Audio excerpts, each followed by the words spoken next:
Hello friends, welcome to my channel. Hello Priya. இன்னைக்கு வீடியோவில் நம்ம என்ன பார்க்க போகிறோம்னு பார்த்தீங்கன்னா, வெறும் 5 நிமிஷத்தில் நம்ம செய்யக்கூடிய ஒரு முட்டை பொடி மாஸ் தாங்க.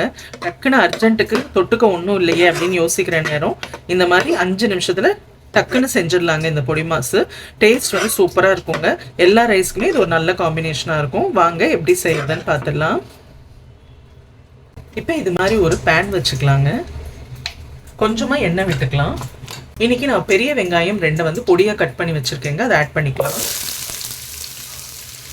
இந்த முட்டை பொடி மாசுக்கு வந்து வெங்காயம் நிறையா போட்டால் நல்லா இருக்கும் ருசி. ஸோ இப்போ வெங்காயத்தை நல்லா வதக்கிக்கலாங்க.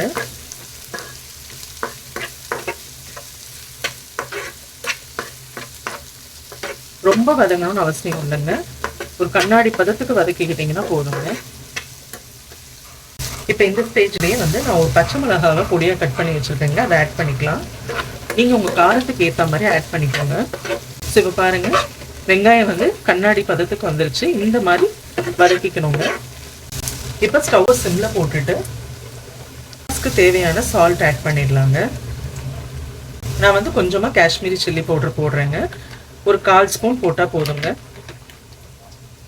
கொஞ்சமாக மஞ்சத்தூள்.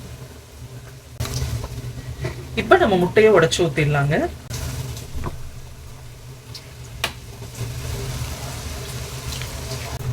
இன்னைக்கு நான் ஒரு 4 முட்டை யூஸ் பண்ணியிருக்கேங்க. இப்போ ஸ்டவ்வை மீடியம் ஃப்ளேமில் வச்சுட்டு இதை நல்லா கிளறி விட்டுறலாங்க. இது ரொம்ப சிம்பிளான ரெசிபிங்க, பட் எல்லா ரைஸுக்குமே ரொம்ப நல்லா இருக்குங்க தொட்டுட்டு சாப்பிட்றதுக்கு. கிளறி விட்டுட்டு இப்போ ஸ்டவ்வோட ஃப்ளேமை வந்து ஃபுல்லாக வச்சிடலாங்க. அப்போ தான் முட்டை வந்து நல்லா வேகும். ஃப்ளேம் நீங்கள் ஹையில் வச்சுட்டிங்கன்னா நல்லா ஒன்று போல் வெந்து வருங்க. இப்போ பாருங்கள், நல்லா வெந்துருச்சு பாருங்கள். அவ்வளோதாங்க, சூப்பரான முட்டை பொடி மாஸ் ரெடி ஆகிடுச்சுங்க. இது ரொம்ப ஈஸியான ரெசிபி, சிம்பிளான ரெசிபியும் கூடங்க. பட் எல்லா ரைஸஸ்க்குமே இது நல்ல காம்பினேஷனாக இருக்குங்க. ஸோ கண்டிப்பாக ட்ரை பண்ணுங்கள். ட்ரை பண்ணிவிட்டு எப்படி இருந்ததுன்னு சொல்லுங்கள்.